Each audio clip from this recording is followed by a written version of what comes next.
비트코인 팔고 나서 아파트나 주택 구매를 할 때는 결국 취득할 때부터 세금이 있습니다. 근데 내가 주택수가 몇 개냐에 따라서, 그리고 지역이 어디냐에 따라서 세금이 좀 달라져요. 그러니까 일반적인 매매 취득세는 1%에서 3%예요. 근데 이게 취득세 중과가 맞으면 최고 12.4%, 13.4%까지 나와요. 코인은 27년 1월 1일부터 과세기 때문에 지금 아무리 샀다 팔았다 하더라도 차익이 생기더라도 세금이 0원이죠. 아주 이걸 잘 활용하셨으면 좋겠어요. 그러니까 주택 같은 경우는 2년 이상 보유, 그 다음에 조정 대상 지역에서 취득을 했으면 보유 기간 중에서 2년 이상 거주까지 하면은 내가 낸 세금에 대해서 12억 원의 양도가액, 내가 판 금액이 12억 원이면 거기까지는 세금이 0원. 안녕하세요. 오늘 인터뷰 진행을 맡은 김혜연입니다. 오늘은 세금 정책과 현금 인출, 그리고 비트코인으로 아파트 사는 이야기까지 이장원 세무사님 모시고 이야기 나눠보겠습니다. 안녕하세요. 네, 안녕하세요. 네, 세무사님을 처음 뵙는 분도 계실 것 같은데요. 간단하게 소개 부탁드립니다. 네, 안녕하세요. 저는 이제 필명 두꺼비 세무사를 쓰고 있습니다. 지금 성정길 대표님 채널은 두 번째 오는 것 같아요. 주로 이제 하는 거는 100억에서 500억대 분들 자산 관리 위주로 하고 있습니다. 이제 부동산 쪽으로 많이 하고 있는데, 이분들이 요즘 이제 많이 하고 있는 게 또 코인이거든요. 그래서 코인 관련된 사실 세금책이 세금만 있는 게 아니라 사실은 정책적인 것도 있어요. 이제 코인 세금은 지금 과세 안 된다고 많이들 알고 계시는데 전혀 그렇지 않다라는 걸 좀 알려드리고 싶어서 출간을 했습니다. 책을 써서 출간을 했고 지난주에 나왔어요. 그래서 우연찮게 오늘 촬영장이 강남 쪽에 있잖아요. 네. 강남역 그 교보문고를 갔는데 제 책이 있더라고요. 네. 그래서 오씨 내 책이 있네 뭐 이런 느낌 가지면서 왔습니다. 그래서 그쪽도 얘기를 해드리고, 그다음에 최근에 새로운 이재명 정부가 이제 들어섰는데 이거 관련돼서 많이 문의가 많으세요. 네. 저도 이제 강의나 이런 걸 많이 하는데 정말 질문 많은데 이거에 대해서도 좀 많이 말씀드리도록 하겠습니다.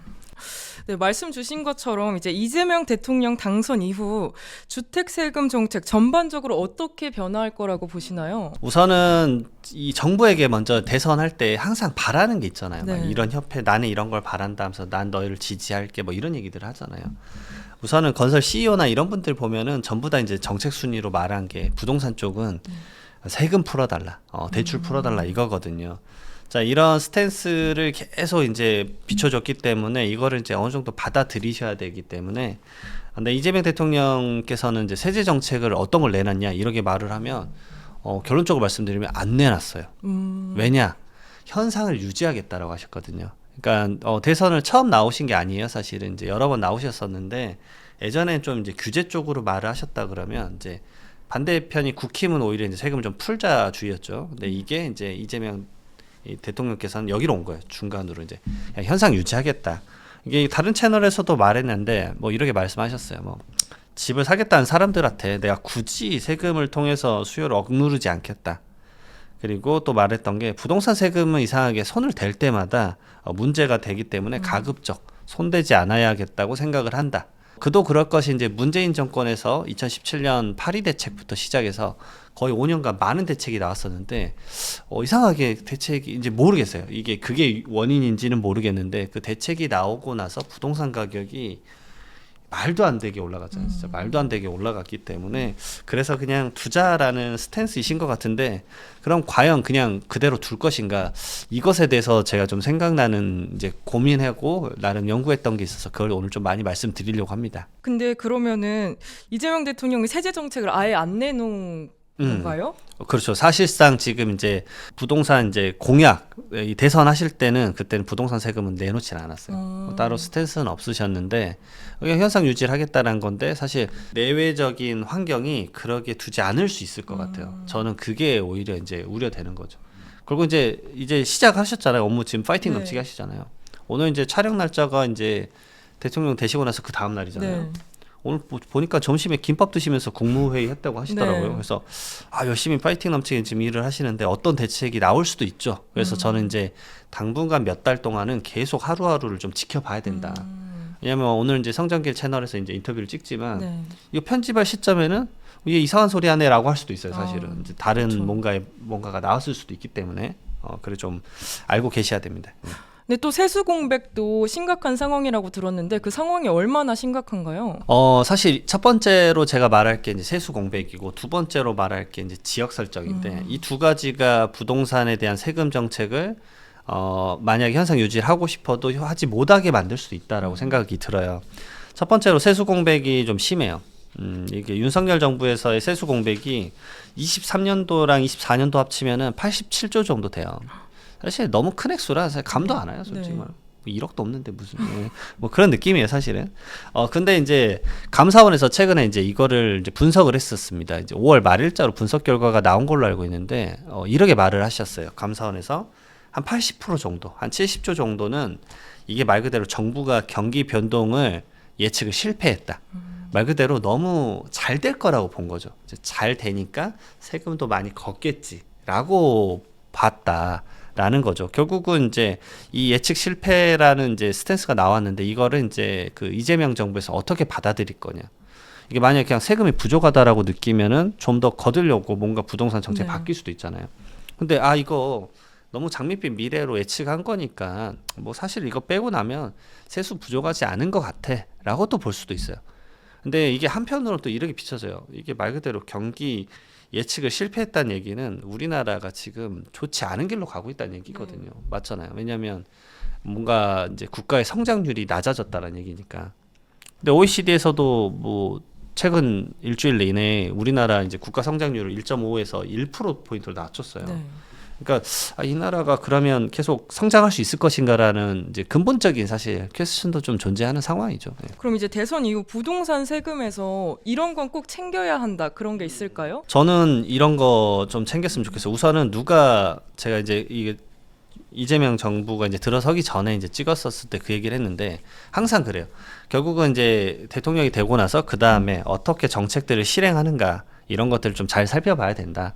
근데 그 전에 앞서서 그 정책을 계속 유지할 수 있었는가? 왜냐하면 그때는 그런 말을 했는데 왜 그거 안 지키냐라고 하면 그게 그걸 지킬 만한 환경이 아니었기 때문에 안 했을 수도 있거든요. 근데 무작정 그거 안 했다고 막 타박하는 분들도 계세요. 이제 부동산 세금 정책도 마찬가지인데 지금 현상 유지를 하고 싶어도 못 할 수도 있다라는 얘기가 왜 나오냐면 이제 최근에 이제 정책부터 좀 봐야 돼요. 부동산 시장이 3월 19일에 이제 좀 큰 대책이 나왔었어요. 주택 시장 안정화 방안이라고 나왔죠. 말 그대로 이제 토지거래 허가구역, 우리 이제 강남 3구랑 용산의 아파트를 다 묶어버린 건데 이제 사면은 너 2년 거주해야 돼. 안 그러면 너 이거 아파트 못 사라고 묶어버렸거든요. 그러니까 이게 전세 끼고 뭐 산다거나 이런 게 이제 불가능해진 거죠. 그거 나오고 나서 한 5월까지 거래량이 97%가 이제 감소를 했죠. 말 그대로 이제 실제 아파트를 못 사는 거예요. 네. 그러면 이제 그 지역을 안 사는데 이제 사람들이 이제 두려움이 있잖아요. 내가 투자를 안 하면 난 어떡하지? 뒤처지는 거 아니야? 두려워. 뭐라도 사야 될 것 같아. 그래서 사는 게 이제 그 옆으로 번지는 거야. 마포, 그다음에 뭐 성동, 강동, 광진구. 근데 그게 지금 뭐 경기도 광명, 성남시, 동대문구, 구로구 막 이렇게 퍼지고 있는 거죠. 네. 이건 이제 풍선 효과라고 하는 건데 이게 계속 올라갈까봐 이제 두려워하는 상황인 거예요. 그러니까 이런 것들을 계속 모니터링하는 이제 왜냐하면 지금 대통령이 부재인 상황이지 나머지 행정부는 다 일을 하고 있거든요. 이 파이팅 넘치게 열심히 일하고 있습니다. 그래서 5월 23일 날 이거 대책 회의를 했어요. 뭐 16차 부동산 TF라고 하는데 거기서 이제 계속 부동산 시장 면밀히 모니터링하면서 필요하면 이제 조정 대상 지역을 다 묻겠다라고 했습니다. 뭐 조정 대상 지역, 투기과열지구, 토지거래 허가구역 묻겠다고 했는데 혹시 예은 씨는 조정 대상 지역이 어떤 의미인지 아세요 혹시? 너무 과열될까봐. 맞아요. 이게 세금으로 미치는 영향이 네. 좀 커요. 사실 뭐 이제 제 고객분들은 이제 이런 것들을 막 공부하고 오시거든요. 네. 근데 이제 조정 대상 지역이 묶이면 모든 세금이 세져요. 취득할 때도 세지고, 뭐 보유할 때도 세고, 그다음에 팔 때도 세금이 엄청 올라가거든요. 그러니까 세금이 뭐 1억 낼 거를 뭐 8억을 내야 돼요. 뭐 이런 느낌이거든요. 그러니까 이게 조정 대상 지역이 묶여버리면 지금 세금 정책 자체는 중과세가 계속 유지되고 있는데 이게 적용되는 지역은 사실 강남 3구랑 용산뿐이거든요. 그러니까 네 가지 구뿐인데 여길 넘어서서 다른 지역까지 더 설정을 해버리면 이제 세금 정책은 그대로지만 사실 우리가 적용받는 거는 더 많은 사람이 적용받게 되니까 뭐 마포구 묶어버리고 강동구 묶어버리고 이러면은 세금의 부담이 더 커질 수밖에 없다. 그런 상황이 될 겁니다. 근데 정부가 이제 약간 거래세는 낮추고 보유세를 유지하는 방향으로 이제 정책을 유지하나요? 그러게 이제 얘기를 생각하려고 했던 방향도 있죠. 네. 근데 이제 그거 결국은 어떤 거래량이 일어나고 어떤 상황이 되느냐에 따라서 결국 그거는 바꿀 수 있다고 봐요. 예. 이제 보유세가 늘어난다라는 관점은 사람들이 집을 안 갖겠다는 얘기인데 근데 팔지도 못해요. 세금이 중과세가 돼버리면. 이제 거기서 어떻게 조율하느냐인데 이 문재인 정권 때는 이걸 모든 걸 다 꽉꽉 막았기 때문에 세금이 너무 과했었어요. 그래서 부담이 너무 크다라고 해가지고 사람들이 좀 어려워했었던 시절이 좀 있었습니다. 근데 주택 가격 계속 올라가고 아이러니한 상황이죠. 그러면은 사실 주변에서 저는 이제 그런 자산가분들을 매번 이제 고객으로 만나는데 너 주택 가격 올랐으니까 좋은 거 아니야라고 하는데 네. 그분 속은 사실 그렇지 않아요. 아, 그래요? 네. 왜요? 팔면은 80%가 세금인 거예요. 어. 그러면 막상 저한테 남는 게 없잖아요. 네. 물론 뭐 너 30억 벌어서 20% 남으면 6억이나 남는 거 아니야? 이럴 수도 있잖아요. 네. 근데 얘를 팔고 다른 집을 이사를 못 가요. 아. 그러잖아요. 그렇죠. 그러니까 못 파는 거예요. 그러면 어떻게 하겠어요, 이한 씨는? 그냥 가지고 있겠죠. 네. 근데 가지고 있는데 그때 재산세랑 종합부동산세 갖고만 있어도 내는 세금이 있거든요. 네. 그걸 1, 2억씩 걷어버리는 거예요. 어. 그러면 내가 월급을 뭐 예를 들어서 은퇴를 했다 가정해 볼게요. 연금을 많이 받아도 1, 2억을 받질 않잖아요. 근데 내가 매년 1, 2억을 내야 돼요.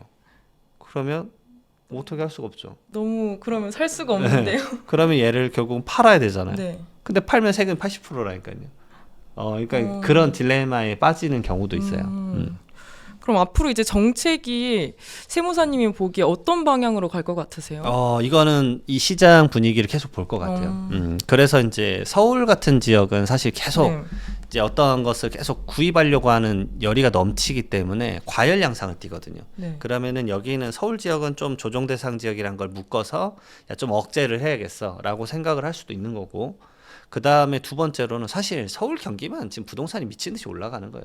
그 외 지역은 오히려 지금 부동산 가격이 하락하거나 유지하고 있거든요. 막 사실 지역 사회가 힘들다 뭐 이런 다큐멘터리 많이 보시잖아요. 네. 그러면 거기는 뭐 속된 말로 이제 시장이 박살나 있잖아요. 아무리 싸게 내놔도 사실 그 부동산 아무도 안 살 테니까. 네.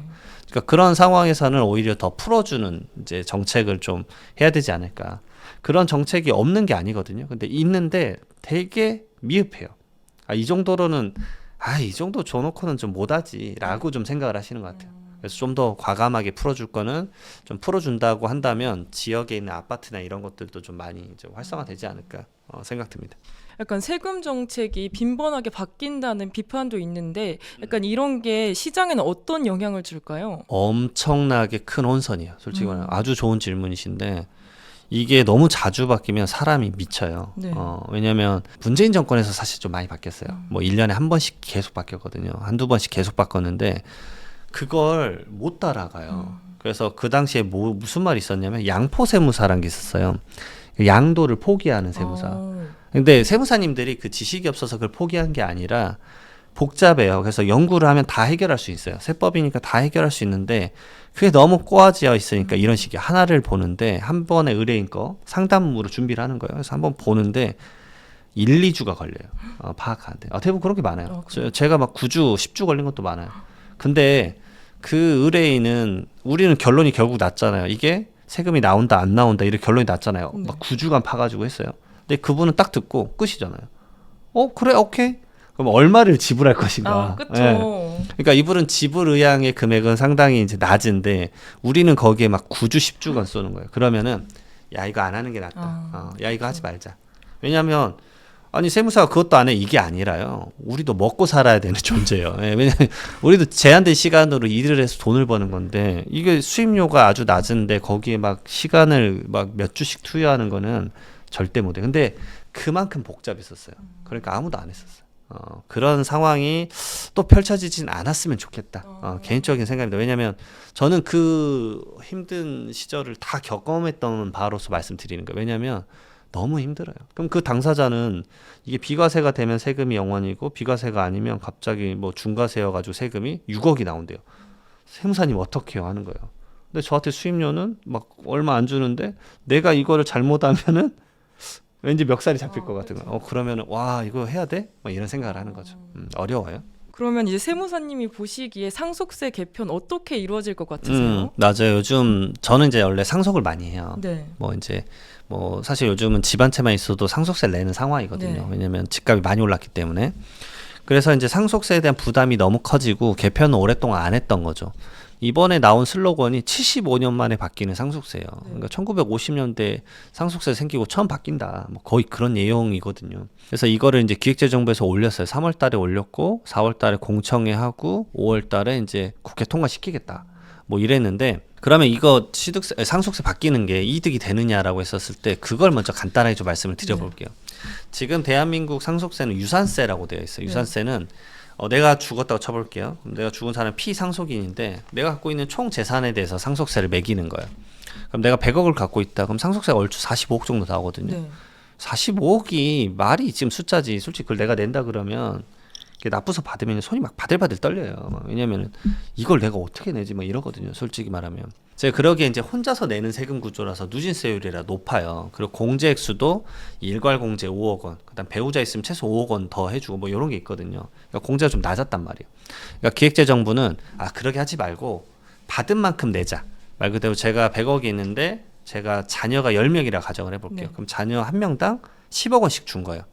그러면 10억 원 받은 것에 대해서 내니까 세금이 낮아요. 거기다가 각자 자녀마다 5억 원을 빼준대요. 그러면 각각 인별로 얼마냐면요. 9천만 원이요. 그럼 10명 모으면 9억 원. 그럼 45억이 갑자기 9억 원이 되는 거예요. 그러니까 엄청 파격적으로 줄어드는 세금의 제도가 돼버릴 수 있다는 거죠.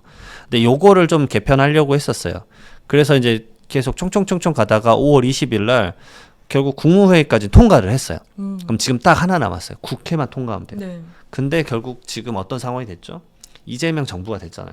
그러면 이재명 정부랑 민주당 여기는 어떤 상속세에 대한 입장을 갖고 있는가를 봐야 돼요.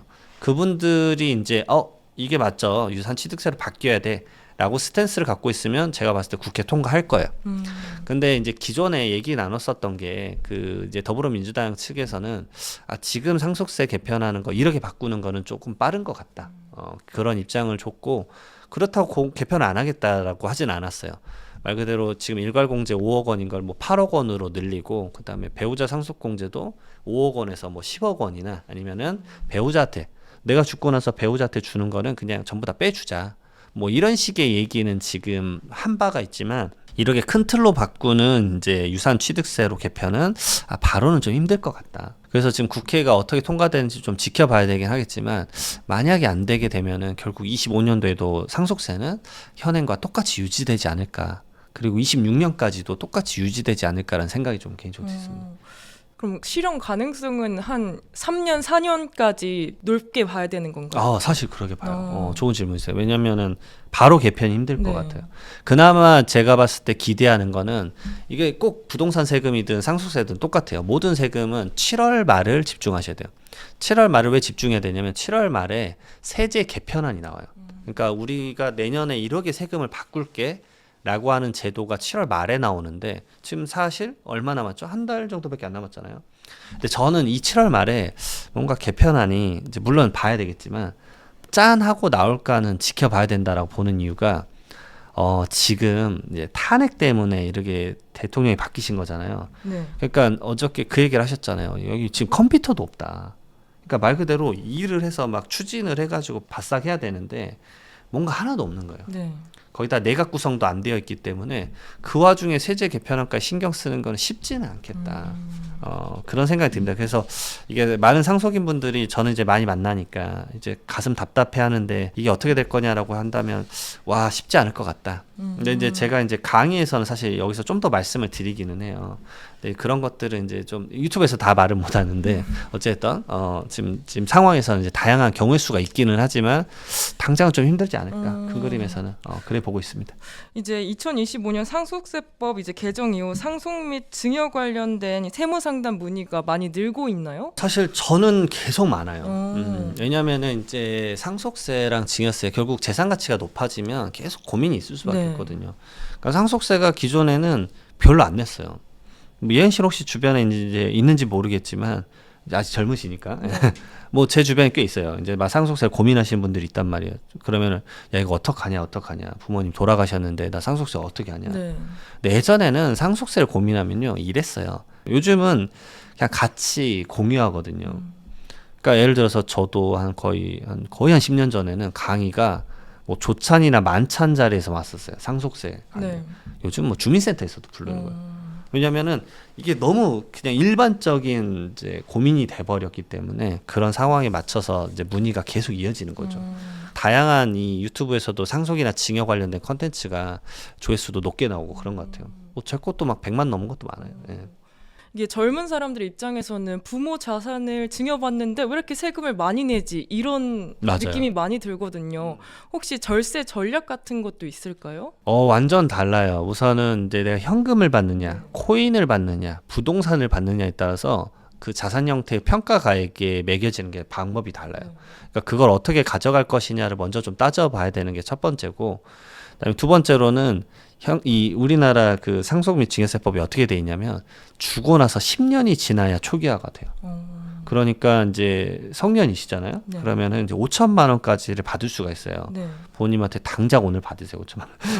당장 받으시고. 네. 왜냐하면 받고 나서 10년이 지나야 이 기본 공제인 증여재산 공제 5천만 원이 초기화가 돼요. 안 그러면 5천만 원 받고 혹시나 이제 결혼하실 때 또 받으면은 이게 얹어져요.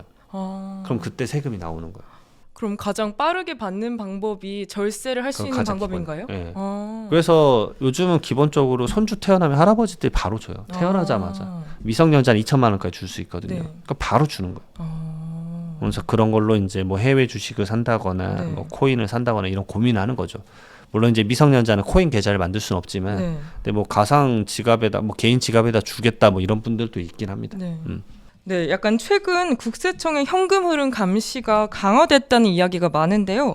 이 국세청의 현금 추적 방식 과거 어떻게 달라졌을까요? 우선은 많은 분들이 저에게 이제 강의 끝나고 이 질문 진짜 많아요. 강의 도중에도 물어보는데 이제 강의하다가 꼭 이런 분들 있어요. 뒷짐을 져요. 뒷짐 지고. 그러면 현금 뽑아서 주면 되겠네. 네. 안 걸리는 거 아니야? 뭐 네. 이러는 거. 그러면은 제가 이제 이렇게 물어봐요. 예은 씨가 똑같이 물어볼게요. 예은 씨 최근에 100만 원 이상 현금 뽑아본 적 있으세요? 없긴 하죠. 없죠. 네. 저도 한 그 10년간 없는 것 같아요. 그래서 제가 그 질문을 하면 없죠. 그러면은 이제 그 물어봐요. 100만 이상 현금 써보신 적 있으세요? 있죠. 현금을 들고. 그건 없죠. 그거 없죠. 네. 그러니까 현금을 들고 막 이렇게 주섬주섬 100만 원을 뽑아본 적 없죠. 막 이렇게 네. 5만째 막 이렇게 세고 네. 있고 그런 적 없잖아요. 네. 여기서 결론이 나와요. 결국은 우리는 현금을 써본 적이 없어요. 근데 현금 뽑아서 준다라고 말을 쉽게 하거든요. 네. 왜냐하면 ATM에서 현금을 얼마 이상 뽑을 수 있는지 그런 것도 몰라요. ATM에서 하루에 현금 얼마 뽑을 수 있을 것 같아요, 예은 씨? 2천만 원? 2천만 원 정도? 그래도 어느 정도 이제 경제 공부가 좀 된 것 같은데 하루에 한도가 600만 원이에요. 그리고 한 번에 100만 원이에요. 그러니까 100만 원 뽑고 기다렸다가 100만 원 뽑고 기다렸다가 이렇게 뽑아야 돼요. 왜 이렇게 제도가 되어 있을까요? 보이스피싱. 아주 경제적입니다. 아주 모르시는 게 없어요. 그래서 기사가 보이스피싱 기사 한 번씩 맨날 나잖아요. 이런 기사 제목이 있어요. ATM에서 600만 원 인출하던 보이스피싱 인출책 현행범 체포. 네. 딱 나와요. 600만 원밖에 하루 못 뽑아요. 그리고 100만 원씩밖에 못 뽑으니까 그 시간 동안에 걔를 잡아두는 거예요. 그리고 경찰이 출동해서 잡는 거죠. 근데 그 질문하시는 분은 돈을 현금을 뽑아본 적도 없으면서 네. 시스템을 모르는 상태에서 아니 그냥 ATM에서 막 몇 억씩 뽑아서 하루에 몇 억 뽑아서 주면 되지 않냐. 이게 말이 안 되는 거예요. 그러니까 실현 불가능한 거죠. 그럼 600만 원씩 1억 뽑으려고 하면은 적어도 15번 이상은 가야 되겠죠. 네. 16번, 17번 가야 되니까 사실상 좀 힘들다. 첫 번째로 이제 그 말 좀 말씀드리고 싶어요. 그래서 ATM에서 돈 뽑는 것과 그 다음에 계좌 이체하는 것, 이 두 가지의 큰 틀이 있어요. 네. 그 다음에 하나 더, 엄카 찬스. 오늘 이 세 가지에 대해서 말해볼 거예요. 그럼 ATM기에서 계속 15번 돈 뽑으면 계속 뽑을 수 있으니까 그걸 뽑아서 주는 것도 안 되나요? 하루에 600만 원이니까 15일간 뽑아야 되네. 네. 파이팅 넘치네. 진짜로 근데 네. 이런 케이스가 있었어요. 네. 제가 이 예시를 말할 때마다 무슨 말을 하냐면 부모님의 사랑은 정말 끝이 없다. 부모님이 이제 자녀분의 이제 전세금, 보증금 한다고 이제 돈을 뽑아서 준 거예요. 얼마 뽑아서 줬을 것 같아요, 씨? 보증금이면 한 400? 400만 원? 보증금이 400은 좀 너무 낮지 않아요? 아, 그래요? 이거 어떡하지 이거? 자, 그분이 아들의 이제 전세 보증금으로 무려 9억 9천만 원을 ATM에서 뽑아줬습니다. 9억 9천만 원. 몇 번 뽑아야 되죠? 165번. 165일 걸려요.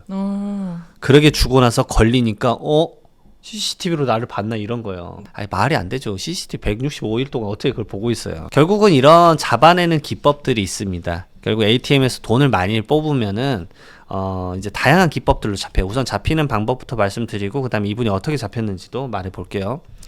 자, 우선은 그 돈을 많이 뽑게 되면 ATM에서 자주 뽑게 되면은 결국 이상거래라고 해가지고 이런 것들이 이제 좀 신고될 수가 있다. 그게 이제 첫 번째로 있다라는 거 말씀을 드려요.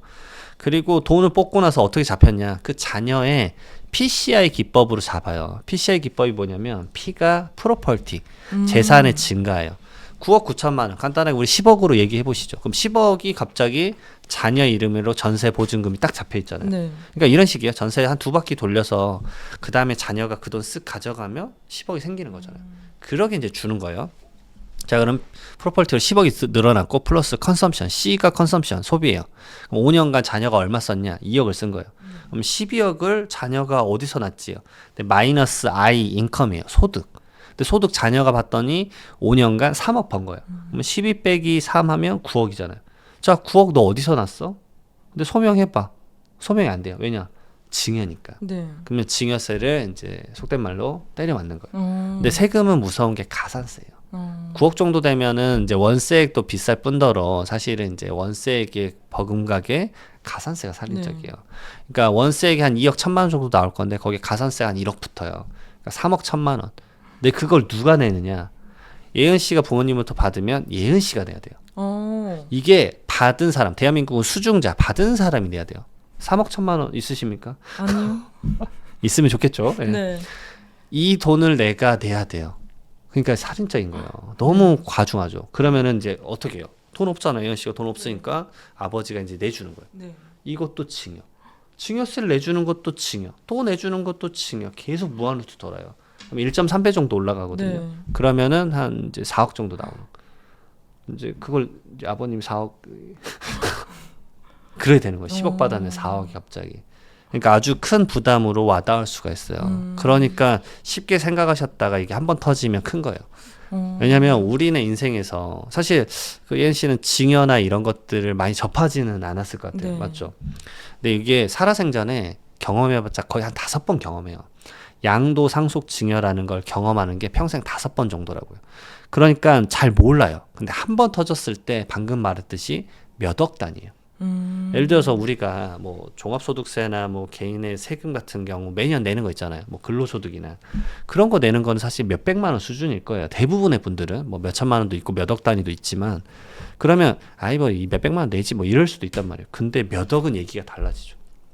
갑자기 막 4억 내라고 하면 4억? 네. 근데 그거에 대한 지식 없이 행동했던 본인을 탓할 수밖에 없는 거죠. 너무 쉽게 생각했구나.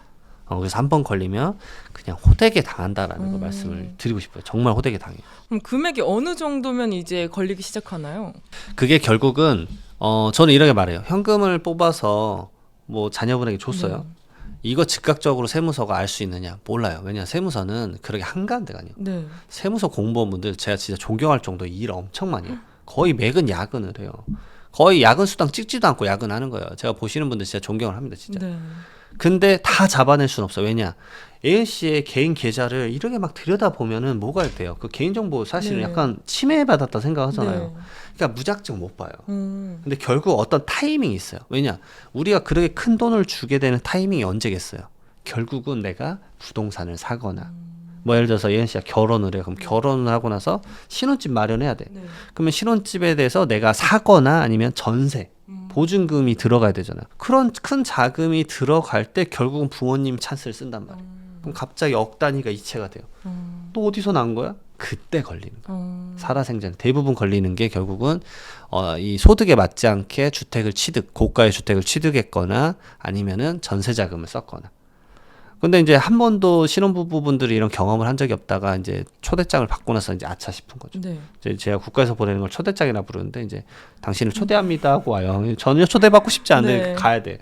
응해야 되는 거죠. 그때 나오는 세금이 억 단위 나오면 이제 끔찍해지는 거예요. 사실은 한 번도 이런 거 생각해 본 적이 없으니까 조심하셔야 돼요. 그럼 계좌이체로 야금야금 줘도 그게 나중에 걸릴까요? 계좌이체 말씀 잘하셨어요. 네. 그 ATM 현금 인출에서 이제 좀 더 파생되는 걸로 계좌이체로 네. 가는 거죠. 오히려 계좌이체가 즉각적으로 이제 조사가 오히려 안 일어날 수도 있어요. 왜냐면은 줬으니까 네. 명확하네라고 보는 거예요. 그 다음에 따지는 건 이게 증여였냐 아니면은 자녀가 돈을 빌려간 거냐 보는 거예요. 말 그대로 예은 씨가 아빠 나 지금 좋은 진짜 투자처를 찾았어. 1억만 빌려줘봐. 내가 2배로 빌려줄게. 네. 이런 거 위험한 거야. 우선 이런 거 하면 안 돼요. 네. 아시죠? 근데 우선 받아요. 받았어. 그래서 이제 내가 빌려서 내가 이제 경제적 활동을 하고 있으니까 네. 그러니까 아파트에 원금이랑 이자 상환을 하는 거예요. 상환을 해요. 그러면 이거는 그러면 돈 빌린 거네. 막 차용증도 쓰고 했어요. 네. 그럼 이건 증여라고 보진 않겠죠. 근데 차용증도 없어. 그 다음에 이자 지급한 내역도 없어. 그냥 1억 받고 나서 그걸로 자산 형성했어. 네. 그러면은 누가 봐도 이건 증여라고 보는 거예요. 증여 무상으로 줬다라고 봐가지고 이제 예은 씨한테 증여세를 과세를 하는 거죠. 그래서 그런 큰 금액 이동할 때는 꼭 한번 생각을 해보셔라 말씀을 드려요. 결국 그 1억 원 받은 것도 대부분 방금 말했던 이제 투자란 예시를 들었지만 대부분 부동산 구입이실 거예요. 전세 자금이거나 그런 거 할 때 거래를 좀 조심하게 하셔라.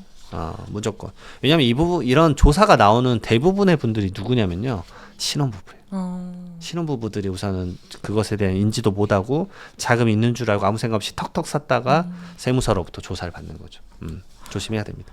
근데 그럼 1,000만 원씩 야금야금 며칠 동안 줘도 그게 나중에 세무 대상이 되나요? 100% 되죠. 100%. 그거 그래요? 너무 큰 금액이에요. 그래요? 그럼 어느 정도 해야 세무 대상에 안 걸릴까요? 세무조사가 일어나면 네. 1만 원, 2만 원도 다 봐요. 그래요? 네. 그러니까 이게 아주 큰 오해예요. 그러니까 일정 금액 이하면 안 걸리겠지. 네. 뭐 예를 들어서 이건 생활비로 봐주면 안 될까? 뭐 네. 이렇게 생각하잖아요. 네. 예은 씨 지금 경제적 활동하시죠? 네. 그럼 이제 받은 돈은 생활비가 아니에요. 왜 그럴까요? 왜요? 왜요? 그렇죠. 피부양자의 생활비예요. 말 그대로 자녀가 아직 경제적 활동을 못 하니까 네. 부모님이 부양을 해줘야겠다. 네. 우리 예은이 아직은 학생이니까 내가 좀 돈 좀 보태줘야지. 이럴 때는 가능하지만 내가 지금 돈을 떳떳하게 벌고 있잖아요. 그러면은 부양을 받으면 안 되지.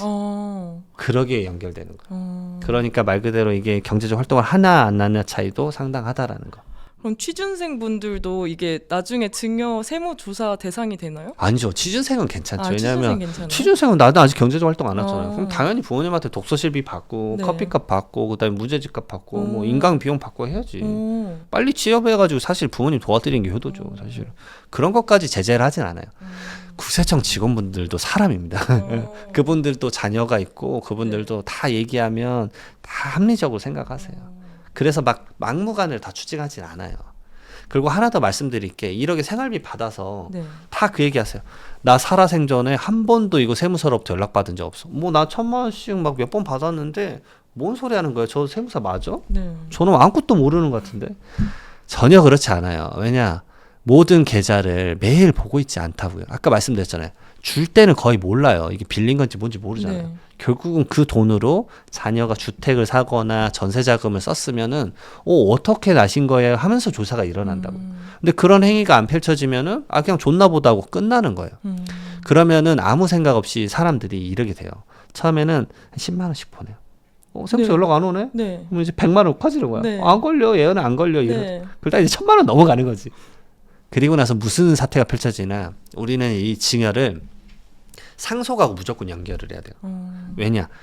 상속이 일어나요. 상속은 뭐예요? 좀 끔찍한 얘기지만 부모님이 돌아가시는 거잖아요. 대부분. 네. 자, 이제 끔찍하니까 제 얘기로 할게요. 뭐 제가 이제 부모님한테 그래 받았어요. 또 제 부모님이 혹시나 돌아가셨어요. 네. 그럼 어떻게 되냐? 이게 우리나라의 상속세랑 증여세를 아주 크게 만드는 룰 중에 하나예요. 뭐냐?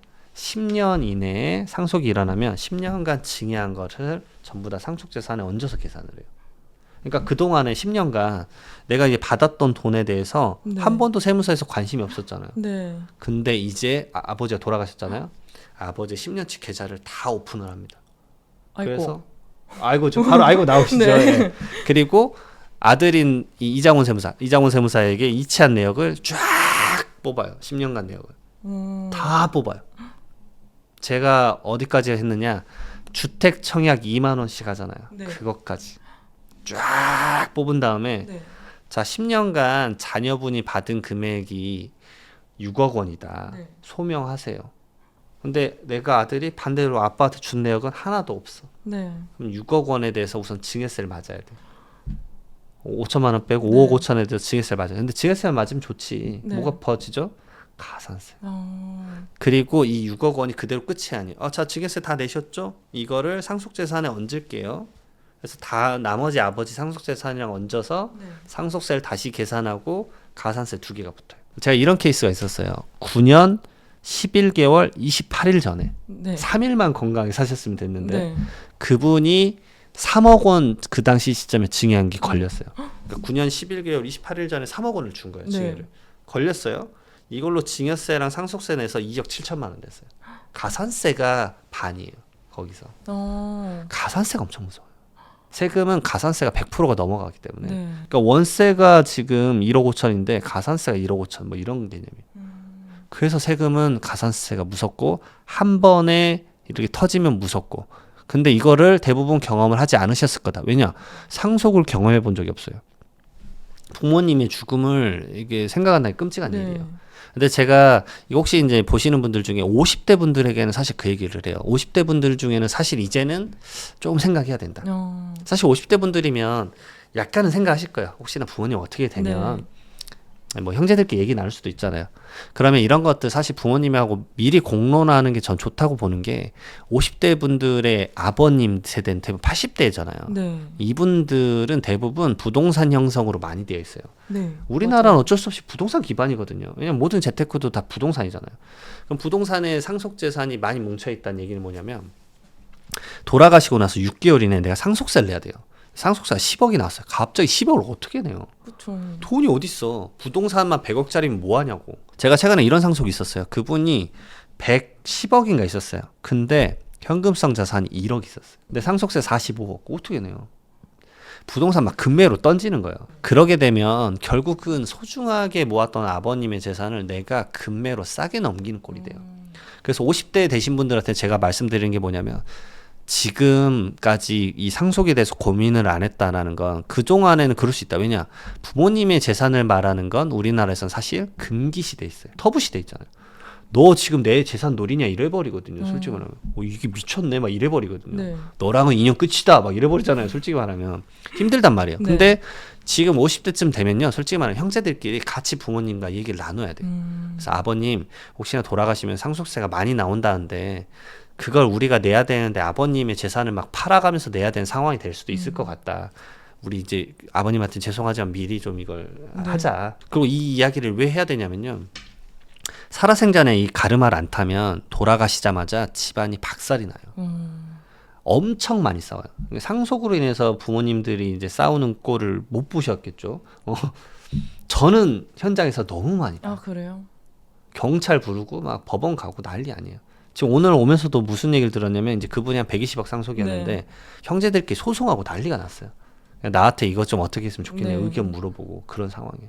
그래서 정말 끔찍한 상황이 펼쳐지기 때문에 미리미리 좀 준비하시라고 말씀 좀 드리고 싶습니다. 그럼 부동산 같은 거 현금성 자산으로 바꿔가지고 나중에 생활비 자녀가 생활비 같은 걸로 쓰면 안 되나요? 그러게 해도 되긴 하겠지만 결국은 그 돈 부동산을 팔았던 돈이잖아요. 그럼 누구 소유예요? 아버지 거예요, 아버지 거. 네. 그걸 내가 결국 갖고 오는 과정이 있잖아요. 그러면 이제 예은 씨가 말했던 대로 그러면 엄마 통장에 넣어놓고 내가 엄마 카드 쓸게. 이거 괜찮지 않을까 엄마? 어떻게 생각하세요? 괜찮지 않나요? 가족인데. 가족인데. 이것도 아까랑 똑같아요. 취준생 얘기하셨잖아요. 네. 취준생 시절에 엄마 카드 쓰는 거 그럴 수 있죠. 왜냐? 네. 내가 소비를 할 수가 없잖아. 네. 소득이 없으니까. 이런 부분은 괜찮은데 이렇게 볼 수도 있어요. 근데 이걸 악용하는 사람이 있기 때문에 항상 괜찮지 않은 것 같아요. 제가 봤을 때 예은 씨는 지금 맑은 눈으로 이래 말하는 거. 아니 그 정도 쓸 수 있지 않냐. 네. 근데 제가 봤을 때 예은 씨는 과소비 안 할 것 같아요. 아 그래요? 써도 막 5만 원 쓴다고 하면 부들부들 떨면서 쓸 것 같아. 솔직히 말하면. 근데 이걸 악용한 케이스가 뭐냐면요. 엄마 카드로 이제 이렇게 하는 거야. 명품 뭔가를 사.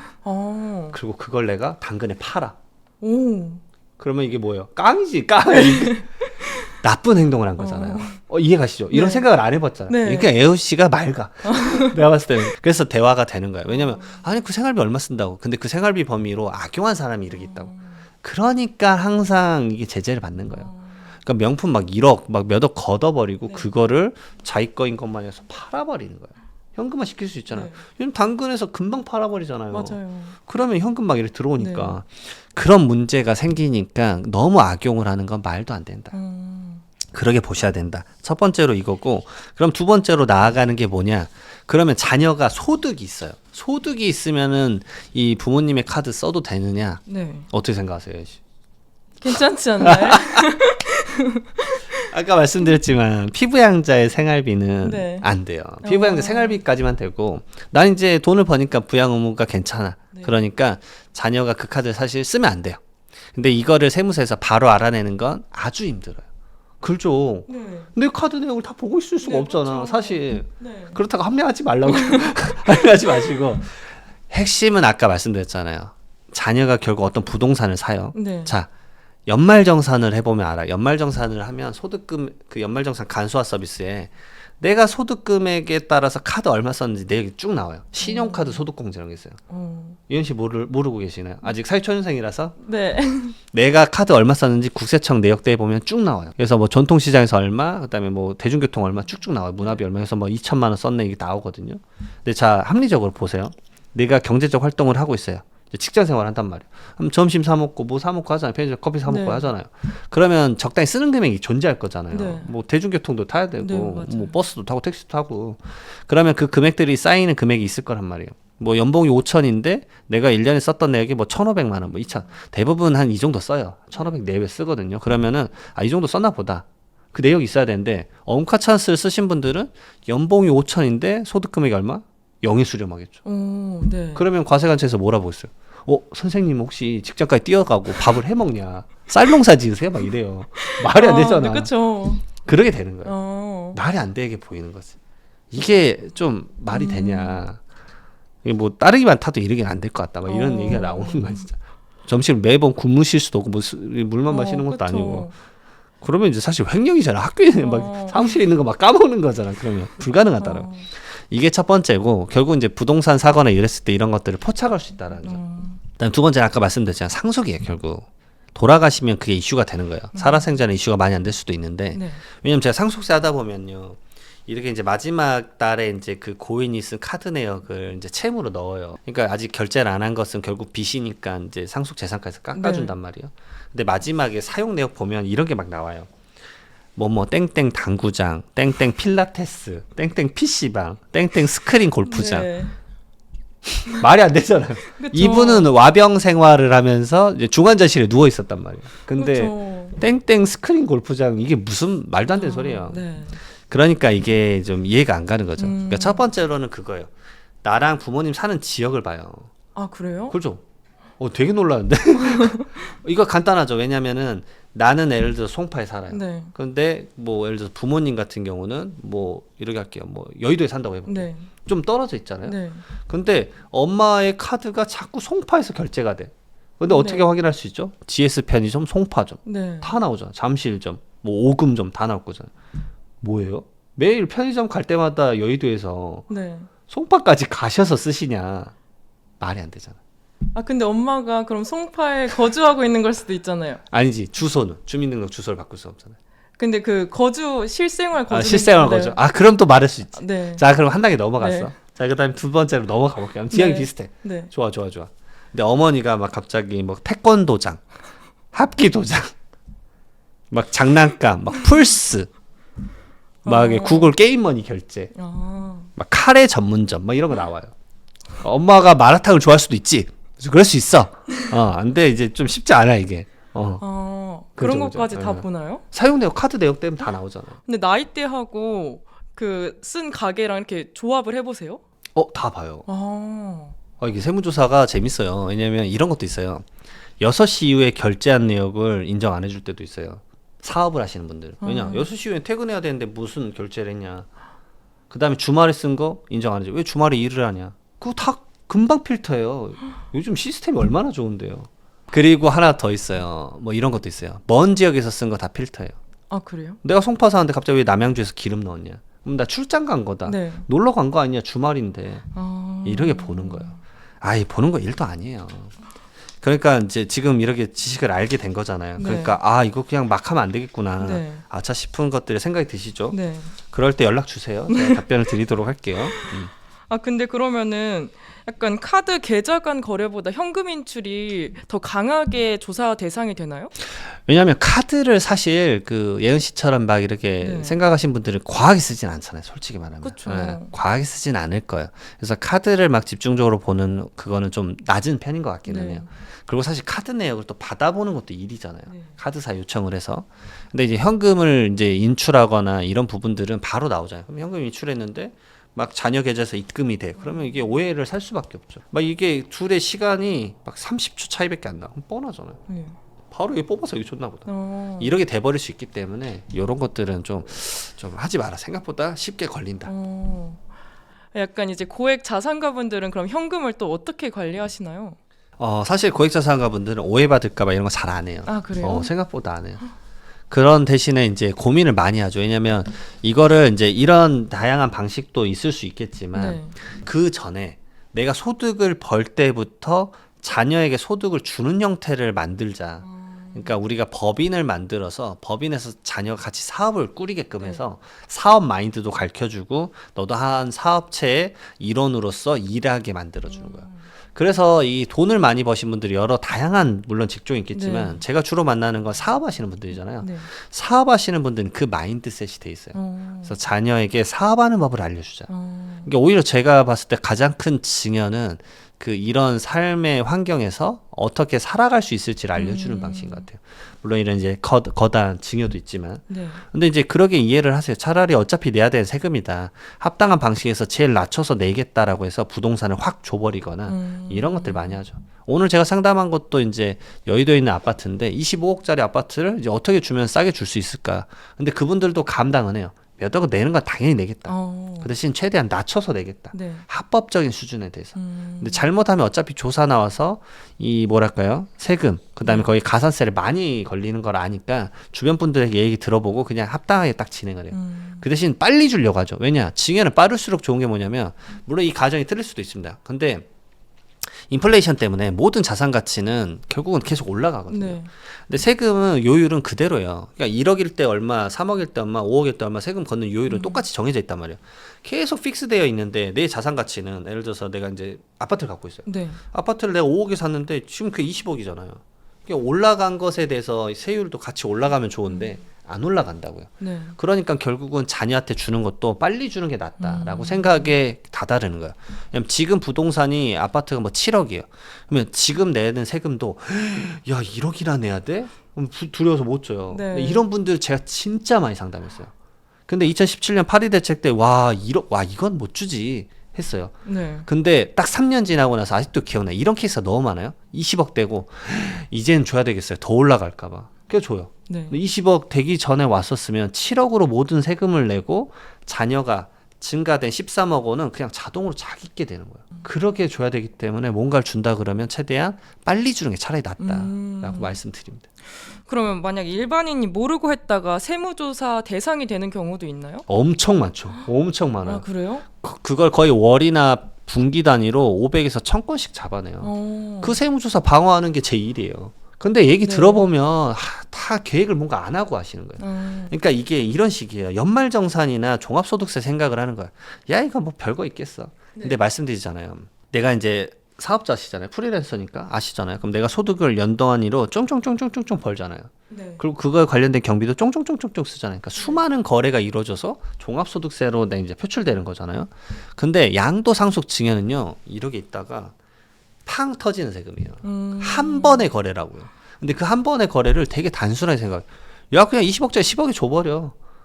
진짜 너무 단순하게 생각하세요. 근데 그러면 그것을 제재하는 제도가 없을 리가 없어요. 그러니까 막 이런 분들이 있어요.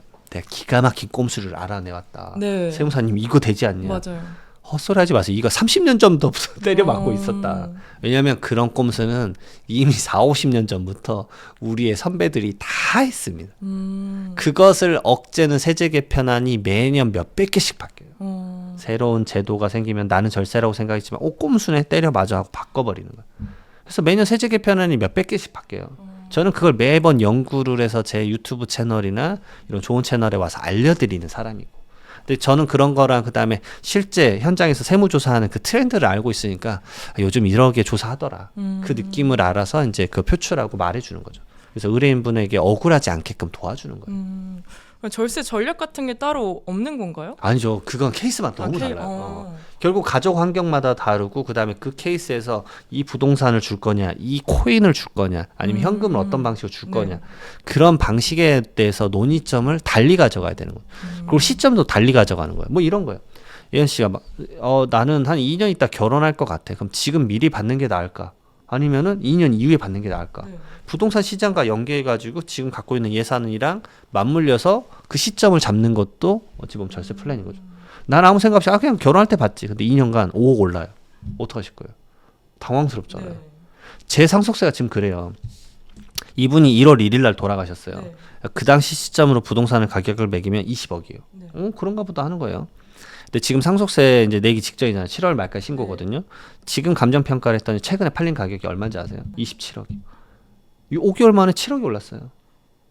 그러면 세금이 얼마 차예요? 7억이면 세율이 상속세가 최고 세율이 50%면 3억 5천이에요. 그럼 거기서 내가 이제 전략을 짜는 거예요. 이걸 20억으로 어떻게든 만드는 전략을 제가 알고 있으니까. 느낌이 오시죠? 그 전략이 뭐예요? 감정평가라는 거 이런 것들이 있어요. 그러니까 말 그대로 시점의 조율이나 가액을 어떻게 편성하고 짤 것인가. 결국 각각 주려고 하는 형태마다 달라요. 제가 이따 다음 컨텐츠로 말할 건데 비트코인 관련해서도 비트코인을 주는 게 나을까요? 현금을 줘서 비트코인을 사게 하는 게 나을까요? 이런 것들도 다음 컨텐츠에서 제가 말씀드릴게요. 네, 최근 코인 가격이 상승하면서 이제 비트코인을 팔아서 아파트를 산다 이런 말이 있는데요. 약간 이 과정에서 발생하는 세금 뭐가 있을까요? 우선은 제가 코인 하시는 분들을 많이 봬요. 뭐 이제 코인으로 40억 벌어서 주택 사시고 이런 분들 많이 뵈는데 그분들 중에서 젊으신 분들도 많아요. 뭐 혹시 들어보셨는지 모르겠는데 제가 알기로는 주변 분이시긴 한데 24살인데 그분이 코인으로 얼마 벌었지? 1,050억인가? 뭐 그런 분들도 있어요. 나 어쨌든 이제 코인은 이제 미친 세계관이잖아요. 말도 안 되는 세계관인데 자, 코인 가격이 상승해서 이제 코인은 이제 좀 시즌 되면 좀 정리를 해서 안전자산이 부동산을 넘어가시려고 하는 분들이 있어요. 근데 코인은 취득, 보유, 처분 단계에서 세금이 아직은 없죠. 그러니까 뭐 왜 이것에 대해서 왜 공부를 해야 되냐? 정책 알 필요가 없다. 근데 제가 생각했을 때는 이걸 알아둬야 돼요. 이걸 잘못 알았다가 과세가 시작하는 시점에 잘못했다가 내 번 돈 전부 다 세금 내서 끝나버릴 수가 있거든요. 저는 그거를 왜 아느냐? 저도 제가 코인을 직접 투자하는 사람으로서 사실 뭐 많이 말씀은 안 드리긴 한데 억대 이상으로 해요, 저도. 그러니까 그 시스템에 대해서 누구보다 잘 알고 있는 거죠. 그래서 저도 그 시스템을 알고 이렇게 제도적으로 정책적으로 가는구나라는 것을 좀 주변 분들에게 알리려고 저도 책도 쓴 거예요. 최근에 이제 신간을 쓴 거고 모르면 뭐 끝장내는 코인 세금에 대해서 세금을 쓴 거죠. 결국은 비트코인 팔고 나서 아파트나 주택 구매를 할 때는 결국 취득할 때부터 세금이 있습니다. 부동산은 취득할 때부터 취득세라는 걸 내야 돼요. 근데 내가 주택수가 몇 개냐에 따라서 그리고 지역이 어디냐에 따라서 세금이 좀 달라져요. 그러니까 일반적인 매매 취득세는 1%에서 3%예요. 맞아요. 일반적인 거예요. 근데 이게 취득세 중과가 맞으면 최고 12.4%, 13.4%까지 나와요. 그러니까 1%랑 13%는 10배 이상 차이잖아요. 그러니까 세금의 부담 차이가 다르다는 걸 인식하시고 내가 지금 어떤 포지션에서 어떤 걸 사는 게 좋을 건지 좀 알아보고 샀으면 좋겠다. 그 말씀을 드려요. 그리고 보유할 때도 보유세라는 걸 내야 돼요. 재산세랑 종합부동산세를 내야 되기 때문에 그런 점이 있다라는 것도 참고를 좀 하시고 그 다음에 처분할 때 양도소득세가 또 아주 무섭습니다. 왜냐하면 코인은 사실 27년 1월 1일부터 과세기 때문에 지금 아무리 샀다 팔았다 하더라도 차익이 생기더라도 세금이 0원이죠. 아주 이걸 잘 활용하셨으면 좋겠어요. 이 시절이 언젠가는 그리울 때가 있을 거예요. 어쨌든 지금은 세금이 없기는 한데 이 부동산 같은 경우는 바로 세금을 내야 돼요. 주택 같은 경우는 비과세 요건이라도 제발 알고 있어라. 2년 이상 보유, 그 다음에 조정 대상 지역에서 취득을 했으면 보유 기간 중에서 2년 이상 거주까지 하면은 내가 낸 세금에 대해서 12억 원의 양도가액, 내가 판 금액이 12억 원이면 거기까지는 세금이 0원. 그러니까 이런 것들의 요건을 좀 알고 나서 이 거래를 하셨으면 좋겠다. 그럼 비트코인이나 가상자산을 판 돈으로 부동산을 구매할 때 국세청이 중요하게 여기는 포인트가 있을까요? 이거 있어요. 이거 아주 중요합니다. 왜냐하면 코인은 너 그거 돈 어디서 나서 샀어? 라고 물어보지 않아요. 왜냐면 세무서로부터 연락받는 일이 거의 없잖아요. 사실 이게 왜 그러냐면요. 시스템적으로 미비되어 있어요. 왜냐면 그 가상자산 사업자인 우리가 흔히 알고 있는 어피트, 빗썸, 네. 코빗 뭐 이런 데 있잖아요. 거기가 이제 세무서에 국세청에 자료를 줘야지만 파악을 할 수 있는데 그걸 다 못 보고 있는 거예요. 왜냐하면 가상자산 거래하는 사람들이 지금 제가 알기로는 거의 700만, 800만 명 뭐 이렇게 많기 때문에 엄청 많은 데이터를 다 볼 수는 없기 때문에 그렇죠. 근데 부동산 구매는 사실 많진 않아요. 그러니까 취득했을 때 그 등기부 등본의 기록사항이 세무서로 간단 말이에요. 네. 그러면 그 등기부 등본에 이렇게 나와요. 거래가액 얼마. 그러니까 얼마에 취득했는지가 나와요. 그러면 너 돈 어디서 나서 취득한 거야? 근데 아까 말씀드렸잖아요. 코인이 세금을 안 매기는 대신에 코인의 소득이 포착이 안 돼요. 왜냐하면 내가 얼마 벌었는지 소득금액 증명원이랑 국세청에서 알 수 있는 소득 있잖아요. 그 딸깍 클릭을 해도 0원이에요. 왜냐? 신고가 안 되니까. 세금을 안 내니까요. 네. 그러니까 내가 비트코인이나 뭐 코인 거래를 해서 100억을 벌었어요. 네. 너의 소득은 0원으로 돼 있어요. 이게 이제 시스템상 이렇게 돼 있단 말이에요. 네. 근데 내가 100억을 벌어서 가정을 해볼게요. 40억짜리 아파트 샀다고 가정해볼게요. 그러면은 세무서에서 봤을 때는 이런 거예요. 40억짜리 샀는데 얘가 소득이 0원이야. 말이 돼? 안 되죠. 이렇게 봐서 조사가 되는 거예요. 그러면은 이 소득에 대해서 너가 소명해라라고 날라오는 거예요. 뭐 어떻게 소명하냐면요. 비트코인을 샀다 팔았다 그 거래 내역이 엄청 많잖아요. 네. 그 거래 내역에 대한 이 차익을 계산해서 제출을 해야 돼요. 그래서 그 업무를 이제 세무사인 제가 하는 거예요. 저에게 의뢰를 맡겨주시면 이게 업비트나 이런 데서 자료를 받아가지고 분석해가지고 이렇게 벌었다라고 안내를 하는 거예요. 그래서 그나마 소명이 되면 나이스하죠. 근데 소명이 안 되는 경우도 있나요? 사실 안 되는 경우가 있어요. 왜냐면은 이게 이런 경우도 있거든요. 복잡한 케이스는 뭐냐면 이제 사실 불안하니까 업비트에 나오면 불안할 때도 있잖아요. 막 가끔 네. 뭐 해킹 사태도 펼쳐졌다 막 이러니까. 그러면 이거를 본인의 개인 지갑으로 넣어놨다가 또 집어넣었다 이러잖아요. 네. 그럼 이거 할 때마다 이게 과연 어떤 트래킹이 있느냐 이걸 따져봐야 되는 거예요. 미쳐요. 이게 엄청 어렵습니다.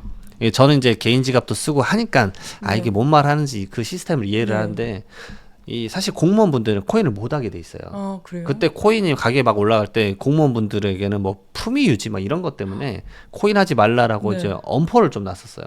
그러니까 제가 알기로 공무원분들은 코인 계좌를 못 만들어요. 물론 이제 지금 좀 풀렸을 수도 있고 네. 그런데 그때 엄격할 때 한참 막 타오를 때는 네. 그랬어요. 그래서 그런 내역들을 소명하는 것도 어렵고 자 그다음에 한 단계 더 나아가는 게 뭐냐면 자 내가 100억을 벌었어요. 자 이렇게 하는 거야. 그러면 너 시드 얼마 갖고 시작했는데요? 그렇죠. 그렇죠. 근데 시드를 예를 들어서 500만 원부터 시작했어. 내가 알바해가지고 그래서 100억까지 갔다. 이분은 거의 뭐 신화 창조고 네. 이제 엄청난 분이고. 근데 이런 케이스가 있어요. 10억 가지고 시작해서 40억을 번 거예요. 그러면은 이제 세무서가 오케이 번 건 알겠어요. 네. 10억 어디서 났어요? 왜냐면 이 10억이 엄마한테 받은 돈이었어요. 그쵸. 그러면 이제 10억에 대해서 증여세가 나오는 거예요. 그 증여세가 이제 2억 4천 정도 나오는데 증여세 2억 4천의 문제가 아니죠. 왜냐 그 받았던 시점이 한 7년 전이야. 네. 가산세 한 100% 쌓여 있으니까 2억 4천 플러스 2억 4천에서 4억 8천을 내야 되는 거예요. 이제 미치는 거죠. 그러면 이제 그 10억이 내가 증여받은 게 아니라 빌린 거다라고 이제 와서 부랴부랴 주장하시는 분들이 있는데 이자를 준 내역이 10년간 하나도 없어. 믿어달라고 하기가 어려운 거예요. 이렇게 가는 거예요. 이해가셨죠? 네. 근데 그러면은 부모가 자녀에게 코인을 증여해서 그 자녀가 그 코인을 팔아서 아파트를 산 것도 안 되나요? 그건 괜찮죠. 그 대신 코인을 증여받았었을 때 그것에 대한 증여세 신고를 했는가? 그때 안 했을 수도 있잖아요. 그렇죠. 코인 가격 어떻게 매기는지 아세요? 세법상? 자, 어떻게 하냐면 이 상장 주식도 마찬가지입니다. 상장 주식은 종가 평균액 전 2달, 후 2달의 평균액으로 매겨요. 그러니까 오늘 받은 게 1,000원이에요. 근데 전 2달간 매일이에요. 매일 평균 내서 이때는 원래 900원이었고 이때 1,000원이에요. 그리고 그 다음에 2달 후에는 1,100원이 된 거예요. 이 평균을 냈더니 1,000원이 되면 그러면 이제 1,000원을 신고를 하는 거예요. 근데 사실 그렇게 되진 않겠죠. 네. 준 날에 비해서 이제 변동이 생겨버리니까 그 상장 주식의 가격이 생각보다 예기치 않게 바뀌어요. 코인도 근데 마찬가지예요. 근데 코인은 기간이 짧아요. 이 날로부터 한 달이에요. 전후 한 달. 근데 제가 이 케이스를 언제 경험을 했냐면 네. 리플을 경험을 했었어요. 리플 아세요? 알긴 알죠. 알긴 아세요? 24년 아직도 기억나요. 11월쯤이었어요. 리플이 이제 가격이 스물스물할 때였는데 네. 그분이 코인을 하시던 성년 이제 남성분이셨는데 이거 자녀에게 증여를 해야겠다라고 한 거예요. 그래서 제가 이제 물어봤죠. 그러면 이거 가격이 올라가실 것 같냐니까 나는 이거 무조건 4천 이상 갈 거라고 본다. 그분은 코인 진짜 잘하시는 분이었어요. 오. 제가 그때 그 말 듣고 샀어야 되는데 아직도 후회를 엄청 하고 있는데 지금 미쳐버리겠는데 네. 지금 어떤 말인지 아실 거예요. 네. 그 리플을 그러면은 이제 올라갈 것 같냐라고 물어봤더니 올라갈 것 같대요. 그러면 현금을 줘라. 왜냐하면 현금을 주면요, 현금을 받은 날에 그냥 그 금액으로 증여세 내고 끝이에요. 그럼 자녀가 현금을 받고 그걸로 리플을 사는 거예요. 근데 리플을 증여를 해주면 갑자기 전후 한 달에 평균액을 매겨야 되는 거예요. 그럼 증여하고 나서 가액이 바로 안 나와요. 무조건 한 달은 기다려야 돼요. 네. 자, 그런 상황에서 이 사람이 어떻게 했냐면 1억 5천을 현금으로 줬어요. 아직도 정말 스마트한 선택이라고 생각해요. 1억 5천만 원 성인 자녀에게 주면 5천만 원 공제 미리 빼고 1억 원에 대해서 10% 세율 구간이거든요. 네. 그러니까 1천만 원 정도 내고 끝났어요. 네. 그리고 그 리플이 가격이 미친 듯이 올라가서 거의 4천 원까지 갔었죠. 그러면 그 자녀는 엄청나게 큰 이득을 봤죠. 네. 거의 두세 배 이상의 이득을 본 거예요. 자, 근데 만약에 리플을 1억 5천만 원어치 줬다라고 한다면 그 다음에 한 달 동안 거의 3천 얼마까지 올라갔거든요. 네. 평균액 매겨보니까 거의 2배더라고요. 그러니까 1억이 되더라고요. 3억을 증여한 꼴이 되더라고요. 그러면은 내가 끼치 않은 그 증여세를 더 많이 내야 되고 내가 원했던 방향으로 안 가버리는 거예요. 그러니까 코인 가격이 올라갈 것 같다 그러면은 이런 상황에서는 코인을 주는 게 아니라 현금을 줘서 코인을 사게 해라. 그게 낫다라고 말씀을 드리고, 코인 가격이 떨어질 것 같다. 뭐 그럴 수 있잖아요. 항상 이렇게 네. 올라갔다 내려갔다 하니까. 근데 떨어질 것 같은데 야, 이 코인은 그래도 무조건 다시 올라가. 우리가 흔히 알고 있는 대표적인 비트코인. 네. 비트코인이 오히려 떨어지면 이거 비트코인에 대해서 이제 자기는 이걸 무조건 투자 가치로 올라갈 것 같다 하시는 분들은 네. 오히려 뭐 이러잖아요. 박인세일 왔다고 하면서 사시잖아요. 네. 그러면 그때 살 때 오히려 저는 이렇게 말하는 거예요. 떨어질 것 같으면은 비트코인을 증여해줘라. 왜냐하면 지금 현금 줘서 1억 5천 줘서 비트코인 샀는데 그게 떨어지면 현금 증여세대로 되고 떨어지는 거잖아요. 근데 그만큼의 비트코인을 사서 줬는데 가격이 이제 떨어지고 있으면 평균액 매겨봤더니 더 싸진. 그럼 증여세를 더 적게 낼 수 있는 거예요. 이제 이런 지식들이 좀 들어가셔야 된다 말씀을 드려요. 근데 만약 거래소 폐업이나 해킹 같은 걸로 거래 기록이 만약 사라졌어요. 그러면은 세무조사 어떻게 입증해요? 이게 환장해요. 그러면 진짜 환장해요. 왜냐, 그 기록을 복구를 못 하거든요. 근데 나는 진짜 그걸로 한 거거든. 네. 그러니까 그것에 대한 원소스를 저는 코인 하시는 분들에게 좀 최대한 보관해 놓으라라고 말씀을 드릴 수밖에 없어요. 지금 시스템적으로 그게 미비한 점들이 많이 있어요. 네. 시스템으로 미비하니까 세금 안 매기고 있는 거예요. 지금 솔직히 말하면. 국가는 세금을 이제 과세할 준비를 그래서 차곡차곡 하고 있습니다. 제가 이게 너무 많은 얘기가 있어서 책에 많이 써놨는데 네. 책 300페이지가 넘어요. 근데 이게 책에다 많이 써놨는데 간단히 말씀드리면 시스템을 지금 차곡차곡 쌓고 있습니다. 왜냐하면 OECD 국가 중에서 코인으로 세금 안 낸 나라가 우리나라밖에 없어요. 그러니까 사실 2년간 우리는 아주 좋은 그 시스템을 잘 활용해야 된다라고 말씀을 드려요. 그럼 약간 세법상 가상자산은 언제 소득으로 인정되고 언제 자산으로 구분하는 시기가 있을까요? 제가 봤을 때 우선 개인이신 분들은 지금은 코인은 아무렇게나 양도 교환하더라도 그것에 대해서 세금 매기지 않아요. 근데 제가 좀 말씀드리고 싶은 거는 요즘 나이 드신 분들도 코인 많이 해요. 제가 최근에 제 상속세 신고서에 코인 자산을 넣기 시작했어요. 왜냐? 상속과 증여에서는 계속 세금은 매기고 있다는 건 똑같다라는 걸 말씀드려요. 네. 방금 리플 증여 말씀드렸잖아요. 네. 이분이 리플 갖고 있다가 돌아가시잖아요. 똑같아요. 전후 한 달 동안에 상속 재산가액이 돼서 상속세를 내야 돼요. 네. 근데 그런 것들을 숨기고자 한다. 근데 현금 기록 보면 다 나와요. 업비트를 한다 그러면 K뱅크 딱딱 뜨잖아요. K뱅크 통해서 이래 갈 거니까. 그러면 가상자산 계좌 있는 거 아니냐, 오픈해서 알려달라. 그런 것들도 정보를 이미 다 이래 링크 시켜놨어요. 예전과 다릅니다. 요즘은 거의 다 알고 있어요. 시스템화 시켜가지고 그것에 대해서 찹찹찹찹 잡아내려고 하고 있어요. 그럼 NFT나 디파이 같은 복잡한 자산들도 약간 과세의 대상이 될 수 있나요? 그것에 대한 논쟁은 제가 봤을 때는 과세 27년 되면은 엄청 시끄러울 거예요. 왜냐하면 새로운 하나의 그 어떤 자산군에 대해서 세금을 매기기 시작하잖아요. 네. 그러면 아니 여기 보면 이것만 세금 매긴다면 그럼 NFT는 세금 안 매겨야 되는 거 아니야? 근데 NFT가요 사실은 이 금융위원회나 거기서 판단한 거에 봤었을 때는 이게 교집합으로 해가지고 이 범위에 속하는 거는 사실 가상자산이고요. 이 자산에 포함되면 가상자산 외적 약간 네. 다른 느낌이에요. 네. 정의가 구분이 달라요. 그러면 이거는 과연 가상자산을 과세를 하는 게 맞을까 안 하는 게 맞을까 이런 논쟁이 제가 장담합니다. 한 10년 갈 거예요. 10년 넘게 갈 거기 때문에 그동안에 과연 이게 과세일까 아닐까의 고민을 결국 많은 가상자산 사업자나 이런 관련 있는 사업군들에서는 고민을 할 거예요. 저는 그런 다양한 것들이 펼쳐질 거라고 봅니다. 근데 가상자산의 경우 이제 탈세나 자금 세탁 의심을 받을 경우가 많다고 들었어요. 그 이유가 뭘까요? 간단하죠. 이제 탈중앙하고 네. 사실 이동이 편하고 그다음에 개인 지갑으로 줘버리면 되잖아요.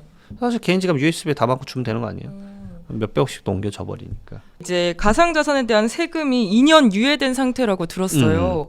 이제 향후 과세 체계는 어떻게 변화할 거라고 보시나요? 저는 개인적으로는 이제 2년 이후에 과세 그냥 시작할 것 같아요. 네. 물론 이제 상황에 따라서 유예할 수도 있기는 하겠지만, 네. 왜냐하면 전 세계적으로 다 지금 과세를 하고 있으니까. 근데 시스템적으로 도입이 좀 안 되면은 과세가 좀 더 미뤄질 수도 있겠구나. 사실 저는 그 생각을 해요. 근데 한편으로는 제가 1편에서 말씀을 드렸죠. 세수가 부족하면 앞당겨질 수도 있겠네? 라는 생각도 해요, 한편으로. 어떻게 될지 몰라요. 이런 점들을 좀 참고를 하시고, 그다음에 과세가 되더라도 저는 이제 그런 것들 좀 생각이 납니다. 유사한 시스템에 대해서 공부를 꼭 해라. 왜냐하면 금융투자소득세라는 게 있었어요. 폐지가 되긴 했지만 네.